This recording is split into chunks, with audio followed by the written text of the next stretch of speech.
প্রথম প্রশ্ন, কুরবানির গোশত ৩ ভাগ না করলে কি হয়? দ্বিতীয় প্রশ্ন, ঋণ থাকলে কি কুরবানি দেয়া যাবে? তৃতীয় প্রশ্ন, সর্বনিম্ন কত টাকা থাকলে কুরবানি দিতে হবে? চতুর্থ প্রশ্ন, সুদ ঘুষ খায় এমন ব্যক্তির সাথে কি ভাগে কুরবানি হবে? পঞ্চম প্রশ্ন, কুরবানির গোশত অমুসলিমদেরকে দেয়া যাবে কি না? আসসালামু আলাইকুম ওয়া রাহমাতুল্লাহি ওয়া বারাকাতুহু। আলহামদুলিল্লাহি রাব্বিল আলামিন ওয়াসসালাতু ওয়াসসালামু আলা সাইয়্যিদিল মুরসালিন। প্রিয় দর্শক, অত্যন্ত গুরুত্বপূর্ণ অনেক প্রশ্ন আমরা আপনাদের কাছ থেকে পেয়েছি। আজকের এই ভিডিওতে তন্মধ্য থেকে উল্লিখিত নির্বাচিত গুরুত্বপূর্ণ 5টি প্রশ্নের জবাব নিয়ে বিস্তারিত আলোচনা করব ইনশাআল্লাহ। সুতরাং মনোযোগ সহকারে ভিডিওটি শেষ পর্যন্ত দেখবেন। আর আপনার কোনো প্রশ্ন থাকলে অবশ্যই কমেন্টে লিখে যাবেন, আমরা পরবর্তী ভিডিওতে জবাব দেবো ইনশাআল্লাহ। আর আমাদের সাথে সরাসরি যোগাযোগ করতে, প্রশ্ন করতে, আরও অসংখ্য মাসালা মাসাইল জানতে আমাদের ওয়েবসাইট, অন্যান্য চ্যানেলগুলো, ফেসবুক পেজগুলো ভিজিট করতে পারেন, যার লিঙ্ক নিচে ডেসক্রিপশনে দেওয়া আছে। তো প্রিয় দর্শক, কথা না বেরিয়ে প্রশ্নের জবাবে চলে যাব। গ্রামে এসেছি, সুতরাং বুঝতেই পারছেন। তো এই অবস্থায় আপনাদের সাথে কিছু আলোচনা করা, প্রশ্নের জবাবগুলো দেয়াই এই ভিডিওটির উদ্দেশ্য। তো একটি প্রশ্ন ছিল যে কুরবানির গোশত অমুসলিমদেরকে দেয়া যাবে কি না। দেখুন, কুরবানির গোশত হোক অথবা নিজের যে কোনো খাদ্য, এগুলো উত্তম হলো মুত্তাকি পরহেজগার মুমিন ব্যক্তিদেরকে দেয়া, তাদেরকে খাওয়ানো, এটি উত্তম। সুতরাং কুরবানির গোশত মুসলিম, মুমিন এবং যারা মুত্তাকি পরহেজগার আছেন তাদেরকে দেয়া উত্তম। তেমনিভাবে আপনি অভাবী, যারা চাইছে গুনাহগার হোক, অভাবী যারা দুস্থ পরিবার আছে তাদেরকে, মুসলিমদেরকে দিতে পারেন। আর যদি কোনো অমুসলিমদের মধ্যে এরকম গরিব অসহায় থাকে তাহলে তাদেরকেও আপনি দিতে পারেন, কোনো সমস্যা নেই, জায়েজ রয়েছে। তবে উত্তম হলো উত্তম ব্যক্তিদেরকে কুরবানির গোশত দেয়া। এরপরে প্রশ্ন ছিল যে সুদ ঘুষ খায় এমন ব্যক্তির সাথে কি ভাগে কুরবানি হবে? দেখুন, সুদ ঘুষ খানেওয়ালা বা সুদখোর ঘুষখোরের সাথে ভাগে কুরবানি দেওয়ার ক্ষেত্রে আপনাকে বেশ কিছু বিষয় মাথায় রাখতে হবে। প্রথমত, সে যেই টাকাটা দিয়ে কুরবানি দিচ্ছে, যেই অর্থ দিয়ে সে কুরবানি দিচ্ছে, কুরবানির জন্য যেই অর্থ ব্যয় করছে, দেখতে হবে সেই টাকাটা সরাসরি হারাম নাকি হালাল। যদি আপনি নিশ্চিত হতে পারেন যে সেই টাকাটা হারাম টাকা বা সুদ ঘুষের টাকা, তাহলে তার কুরবানি তো হবেই না, তার সাথে ভাগে যারা দিবে তাদের কারো কুরবানি হবে না। আর যদি আপনি নিশ্চিত হন যে না, যেই টাকাটা সে দিচ্ছে কুরবানির জন্য খরচ করছে সেটি হালাল টাকা, যদিও সে সুদখোর ঘুষখোর, কিন্তু কুরবানি দিচ্ছে হালাল টাকা দিয়ে, তাহলে তার কুরবানিও হবে এবং অন্যান্য শরিকদেরও কুরবানি হবে। আর যদি আপনি নিশ্চিত না হন যেই টাকাটা সে দিচ্ছে সেটি হালাল টাকা না হারাম টাকা, তাহলে দেখতে হবে যে তার ইনকাম অথবা তার যত অর্থ সম্পদ আছে সেই অর্থ সম্পদের অধিকাংশ হালাল নাকি হারাম, অধিকাংশই কি সুদ ঘুষের টাকা নাকি অধিকাংশ হালাল টাকা। যদি অধিকাংশ হারাম টাকা হয়, আপনি নিশ্চিত হন বিষয়টি, বা প্রবল ধারণা হয় হয়তো অধিকাংশ হারাম, তাহলে আপনার জন্য তার সাথে ভাগে কুরবানি দেওয়া জায়েজ নাই। যদি দেন তাহলে কারো ভাগে কুরবানি হবে না।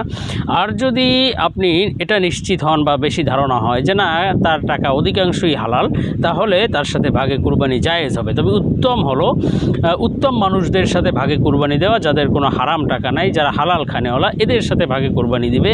আর যদি এদেরকে পাওয়া না যায়, পর্যাপ্ত পরিমাণ এমন মানুষ পাওয়া না গেলে, তাহলে অবশ্যই উত্তম হলো একাকী কুরবানি দিবে, সেটি একটি ছাগল দিয়ে হলেও।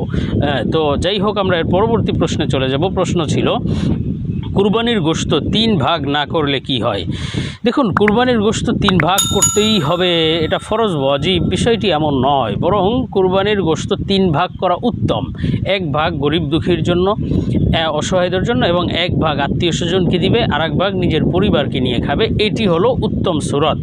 তবে কারো পরিবারে যদি সদস্য সংখ্যা বেশি হয়, যে তার যত গোশত আছে সেগুলো তার নিজেরই লাগবে, তাহলে অন্য কাউকে না দিয়ে খাওয়াও জায়েজ রয়েছে এবং বরং এটা মুস্তাহাব হবে। হ্যাঁ, তবে আপনি যদি এমন হয় যে 3 ভাগ না করতে পারলেন, বরং অল্প অল্প করে আশেপাশের মানুষকে, আত্মীয় স্বজনকে কিছু দিলেন, গরিবদেরকে কিছু দিলেন, তাহলে সেটাও আপনার জন্য জায়েজ রয়েছে বা বৈধ হবে, সওয়াব পেয়ে যাবেন। 3 ভাগ যে করতেই হবে বিষয়টি এমন নয়, এটি উত্তম বা মুস্তাহাব হিসেবে আপনি আমল করতে পারেন, অবশ্যই সওয়াবের বিষয় রয়েছে। তো যাই হোক, এর পরের প্রশ্ন ছিল যে ঋণ থাকলে কি কুরবানি দেয়া যাবে?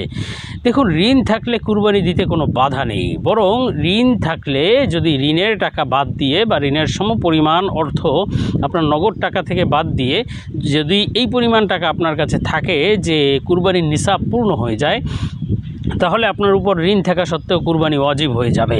আর যদি ঋণের টাকা বাদ দিয়ে আপনার কাছে সেই নিসাব পরিমাণ কুরবানি যেই টাকায় ওয়াজিব হয় এই টাকা পরিমাণ যদি না থাকে, তাহলে আপনার উপর কুরবানি তো ওয়াজিব নয়। অথবা আপনার ঋণ নেই কিন্তু আপনার সেই পরিমাণ টাকাও নেই, তাহলে আপনার উপর কুরবানি তো ওয়াজিব নয়। তেমনিভাবে আপনার কাছে নগদ টাকা মোটেই নেই, তেমনিভাবে তাহলে এই সূরাতেও আপনার উপর কুরবানি ওয়াজিব নয়।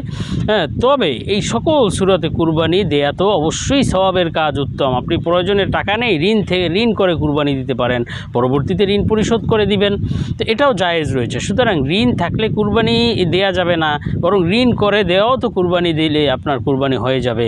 বরং সেটা অনেক ক্ষেত্রে আপনার নিয়তের উপর নির্ভর করে আরও বেশি সওয়াব, যে আপনার নিজের টাকা নেই, আপনি ধার করে ঋণ করে কুরবানি দিয়েছেন। এজন্য ঋণ থাকলে কুরবানি দেয়া যাবে না, বিষয়টি এমন নয়, অবশ্যই কুরবানি দেয়া যাবে। বরং কুরবানির যদি নেশাব পরিমাণ ঋণের টাকা বাদ দিয়ে তার কাছে থাকে, তাহলে তার উপর তো কুরবানি ওয়াজিবই হয়ে যাবে। এরপরে প্রশ্ন ছিল সর্বনিম্ন কত টাকা থাকলে কুরবানি দিতে হবে। দেখুন, সর্বনিম্ন কত টাকা থাকলে কুরবানি দিতে হবে এটা আপনাকে বুঝতে হবে যে স্বর্ণের নেশাব একটা, রূপার নেশাব একটা। তো স্বর্ণের নেশাবে কারো যদি 7.5 তোলা স্বর্ণ থাকে বা তার মূল্য থাকে, তার উপর কুরবানি ওয়াজিব।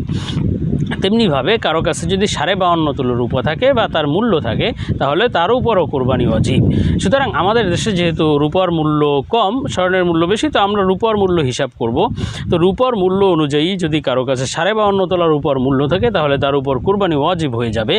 এখন যদি 52.5 তোলা রূপার মূল্য ধরেন 1000 টাকা করে যদি হয়, তাহলে 52,500 টাকা, অথবা কখনো আশেপাশে একটু কম বেশি হয়, সেক্ষেত্রে 50 থেকে 55,000-এর মধ্যে কারো কাছে থাকলে তাহলে তার উপর কুরবানি ওয়াজিব হয়ে যাবে। এটি অবশ্যই আপনাকে তাহকিক করে নিতে হবে।